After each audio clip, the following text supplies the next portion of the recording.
Hello, it's Teacher Jaya and back at it again with another video. So it's our day 3 in Bohol and I think it highlights our Bohol trip.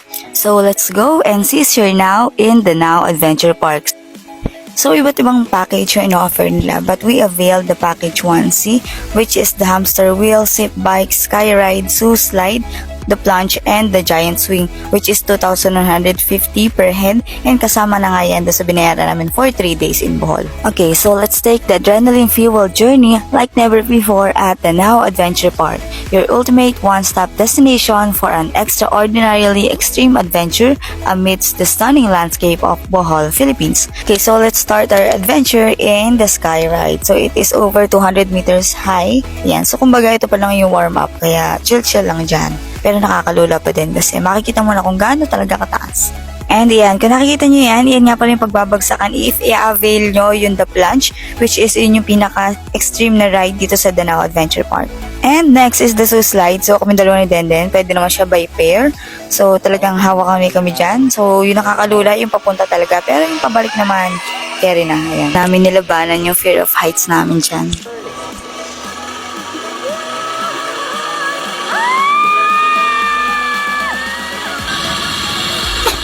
So, ganyan pala yung feeling na maging ibon.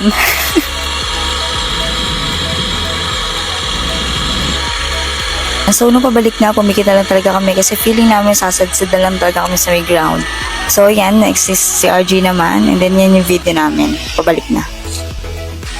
So, after that, nag-proceed na kami dun sa may next ride namin which is the hamster wheel and the zip bike.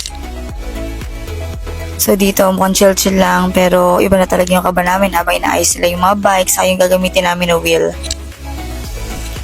Ayan, so thank you kay Kuya. So dito lang pala makaka-experience ng princess treatment.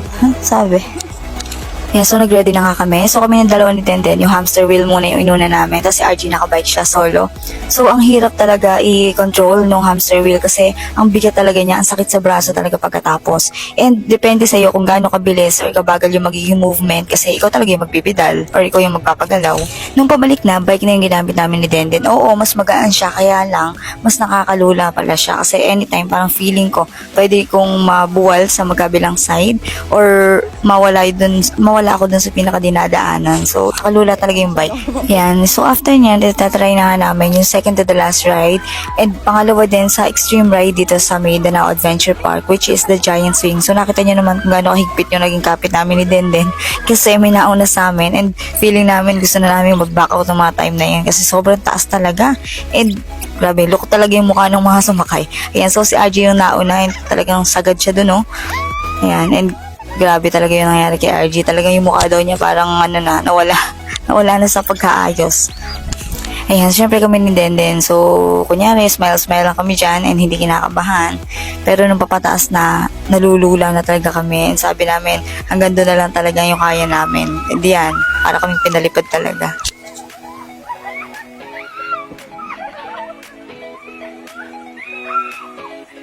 Ayan, so hulaan nyo na lang kung sino mas malakas talaga yung sigaw.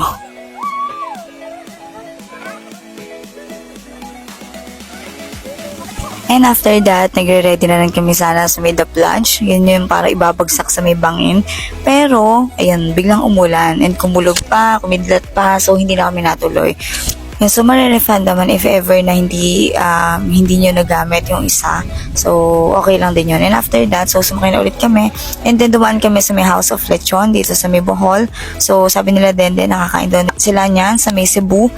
And syempre, tinry din namin dito kung kalasa din ba siya. So, napaka-cute talaga ng lagay ng kanin. Ayan, isang kaldero. And ang sarap din talaga ng lechon nila dito. Ayan, so kumain lang kami ng lunch. Late lunch na din yan. Ayan, so after nyan, nag-ready na rin kami kasi didiretso na kami sa may Tagbilaran Port. Doon na kami iyahatid ni Kuya. Ayan, so thank you so much kay Kuya JHL Pancho sa iyong pagsama sa amin sa loob ng 3 araw sa Bohol. Ayan, sobrang bait ni Kuya. So ilalagay ko na lang ulit yung number niya para makontak nyo if kailangan nyo ng tourist driver. Ayan, so para hindi na kami ma-hassle, nag-book na lang kami ng ticket online and sa Ocean Jet from Tagbilaran to Siquijor.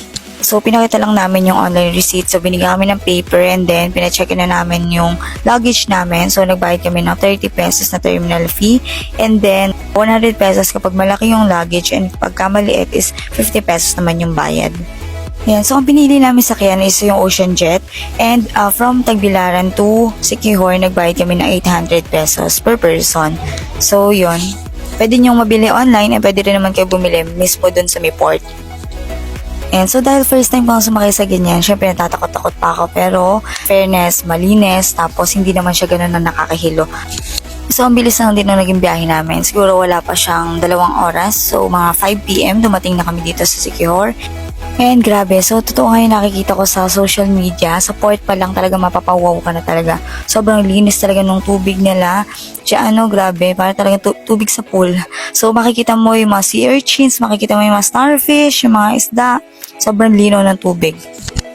Ayan, and then sinundo na nga kami ni Kuya, and then nagpababa na kami dito sa may Welcome to Siquijor. So, welcome to the Healing Island. So, sana ay mag-heal talaga ang bawat isa. Huy! And after nyan, so diretso na din kami sa palengke.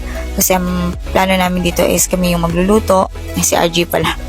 Ayan, so bumili na kami ng mga kailangan namin ingredients, bigas, ayan. Ayan, so dahil medyo gabi na rin talaga kami dumating dito, medyo kakaiba yung feeling. Yung feeling yan. But kidding aside, nakakatawa din na makapunta sa mga ganitong lugar na never ko naman na-imagine na mapupuntahan ka talaga before. Hinatid na kami dyan sa may Adriana's guest house. So dyan kami magstay for almost 3 days.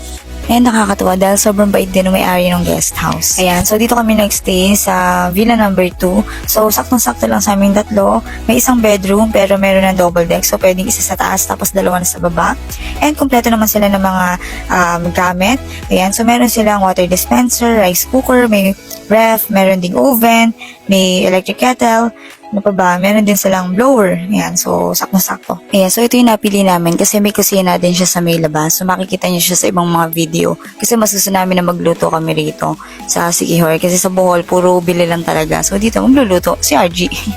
So una namin ginawa is maglaba, magwashing. Kaya lang ang tagal, medyo nainip kami dyan. So napag-isipan namin na magkusot-kusot na lang talaga. Ito nga pala yung bahay nung may-ari ng guest house. Sobrang linis nila sa bahay nila. Pati yung sumitinutuluyan namin. Ayan, so sinimula na nga namin maglaba, and kung gaano kabilis yung time-lapse, ganyan din talaga kami kabilis maglaba. Ayan, at tamang tingin lang sa Getly at baka may makita kami. Walang ganon. Ayan, so after nyan, kumain na din kami, nagluto si RG, and natulog na din kami. So sobrang sarap natulog namin dyan, kaya hindi namin naramdaman na wait. So char-char lang yun guys ha. So that's our day 3 in Bohol, and ina rin yung video namin going to Siquijor. So thank you so much for watching, and bye!